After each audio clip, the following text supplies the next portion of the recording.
Bismillahirrahmanirrahim. Assalamualaikum warahmatullahi wabarakatuh. Alhamdulillahirabbil alamin. Wassalatu wassalamu ala Rasulillahil karim wa ala alihi wa sahbihi ajma'in, wa ba'd. Saudara-saudariku dimanapun Anda berada, semoga Allah subhanahu wa ta'ala memuliakan, menyehatkan, melindungi kita sampai dengan detik ini kita dapat bersua. Dan lebih dari itu, semoga Allah subhanahu wa ta'ala senantiasa memberikan taufik, panduan untuk menjalani kehidupan di dunia ini agar mendapatkan rahmat Allah subhanahu wa ta'ala yang bisa kita bawa pulang menghadap Allah pada hari kiamat kelak, insyaallah.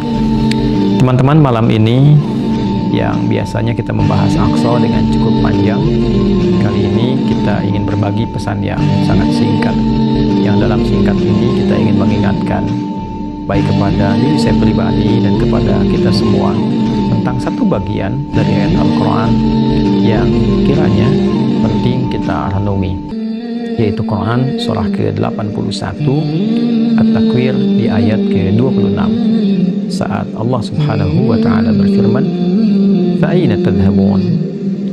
Maka engkau itu sesungguhnya mau kemana?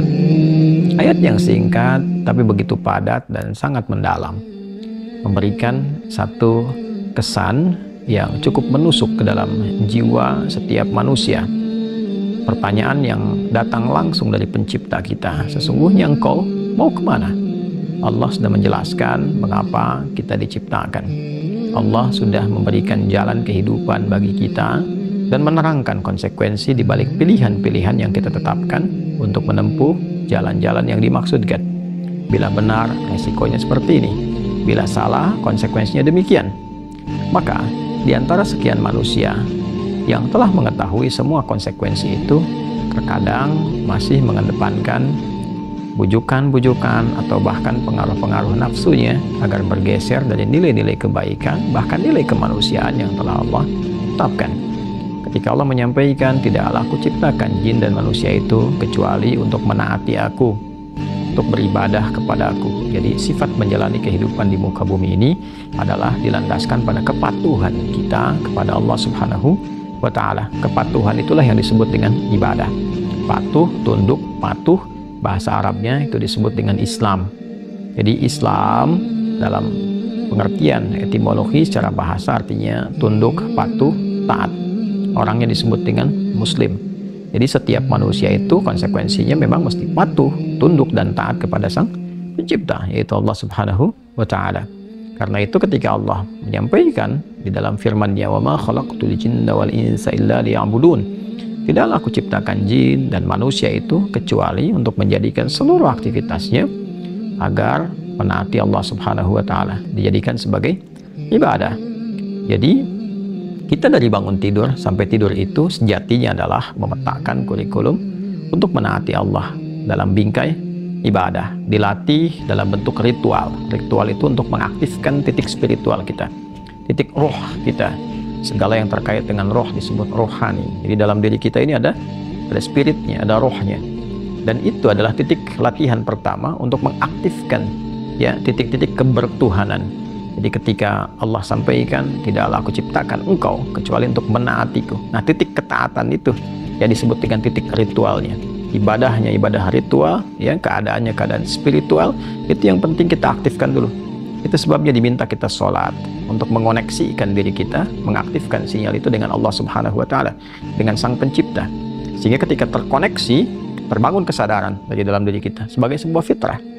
Nanti kesadaran itu yang akan membimbing bagian dari sifat intelektual kita, titik intelektual, ya IQ itu, ya intellectual question. Kemudian nanti titik fisik kita, physical question.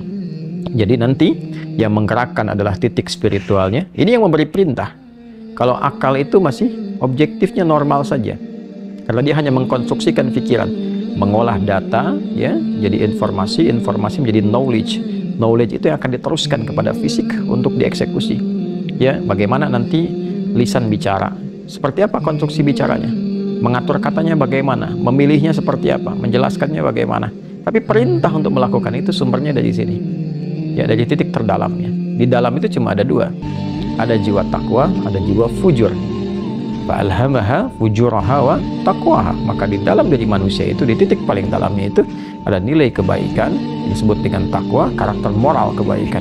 Ada yang buruk disebut dengan fujur, nama lainnya disebut dengan nafsu, karena dari fujur keluar su, melewati nafas, nafas ketemu su jadi nafsu. Quran surah ke-12 ayat 53. Wa ma ubarri'u nafsi innan nafsa la'ammaratun bis-su illa ma rahima rabbi.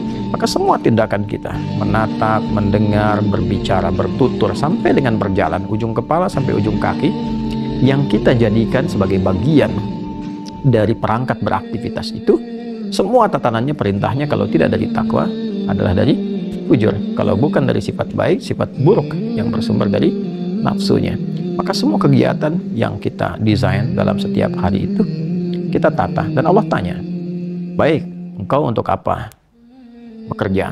Ya Allah, saya ingin mencari rezeki. Baik, bagus, untuk dapat uang. Setelah dapat uang mau kemana? Pengen kaya. Setelah kaya mau ngapain? Beli ini, beli itu. Setelah itu mau ngapain? Ditanya terus sampai ujungnya. Fa'aina tadhhabun, sampai ke titik puncaknya. Kalau kamu sudah meraih apa yang kamu inginkan itu, harta sudah banyak terkumpul, sudah mewah, rumah sudah megah, mobil melimpah, hidup juga kaya begitu rupa, terus mau ngapain? Ya. Maka orang-orang yang bingung pada akhirnya dia mencari-cari ketenangan. Akhirnya balik lagi, sudah kaya segala rupa, cuma cari ketenangan, akhirnya balik lagi ke desa, nyewa gubuk, nanam kangkung, nanam cabai. Terus kalau memang dengan seperti itu bisa bahagia, kenapa selama ini kerja keras mendapatkan sesuatu yang dikumpulkan? Balik ditanya, kamu kedudukan pengen jadi apa? Terus yang di militer pengen dapat bintang 1, 2, 3, 4, kalau perlu jenderal besar, bintang 5. Setelah itu mau ngapain? Mau diarahkan kemana semua itu? Karena pada akhirnya semua bintang akan berguguran. Ya, wafat juga, meninggal juga. Kalau sudah selesai, purna, selesai. Demikian yang punya ilmu, punya jabatan, macam-macam. Mau diapain? Ya, ketika semua titik itu mencapai pada titik jenuhnya, di akhir itu akan balik kan. Ya, jabatan purna, harta juga jenuh. Ya. Nah, di titik itu kita disadarkan. Ditanya, mau kemana? Maka dijawablah dengan jawaban yang sangat mendalam. Inni dzahibun ila rabbi sayahdi. Yang terbaik adalah katakan, saya ini menyiapkan bekal untuk berjumpa dengan Rabbku. Itu jawaban yang paling indah. Ya, jadi kalau ditanya, mau kemana hidup ini? Kata Quran jawab, aku menyiapkan bekal untuk kembali dan berjumpa dengan Rabbku yang telah menciptaku. Dari situlah kemudian Allah katakan, aku berikan petunjuk kalau begitu. Yahdin, ya, aku berikan petunjuk, kata Allah. Jadi orang-orang yang menyiapkan semua aktivitasnya dan dia lakukan untuk Allah, berjumpa dengan Allah, maka Allah akan berikan petunjuk dalam setiap aktivitas kehidupannya. Diberi petunjuk bagaimana mata memandang, telinga mendengar, lisan bicara, sampai kaki berjalan, sehingga dia betul-betul menjadi pengabdi dari Rabb-Nya yang maha menyayanginya. Pengabdi disebut dengan abdun, jamaknya disebut dengan ibadun. Yang maha menyayangi disebut Rahman, maka disebutlah dia dengan ibadur Rahman. Wa ibadur Rahman alladzina yamshuna 'alal ardi hauna wa idza khatabahumul jahiluna qalu salama. Demikian di surah Al-Furqan itu. Itulah puncak yang mesti kita ikhtiarkan dalam kehidupan, yang kita selalu sampaikan dan komitmenkan sejak bangun tidur. Dan kita katakan, alhamdulillahilladzi ahyana ba'da ma amatana wa ilaihin nusyur. Terima kasih ya Allah, segala puji hanya milik-Mu yang telah memberi kesempatan hamba menjalani kehidupan. Padahal Engkau telah tahan nyawa hamba tadi dalam tidur. Sesuai ajal Kau berikan kesempatan. Hamba berjanji ya Allah, hamba akan menyebar beraktivitas untuk mencari bekal menghadap-Mu. Saudara-saudariku, sedalam, sejauh, sebanyak kegiatan, aktivitas, jabatan yang telah kita kumpulkan, harta benda, pengetahuan, sampai detik ini, apakah betul-betul sudah kita siapkan sebagai bekal untuk bertemu dengan Allah? Atau hanya sekedar mengumpulkan semua itu tanpa arah, yang pada akhirnya bertemu dengan kejenuhan kembali? Renungkanlah malam ini, malam Jumat. Jumat saat manusia pertama diciptakan, diturunkan di surga, mengawali misi di dunia, diwafatkan, dan di titik itu kita akan berpisah dengan dunia.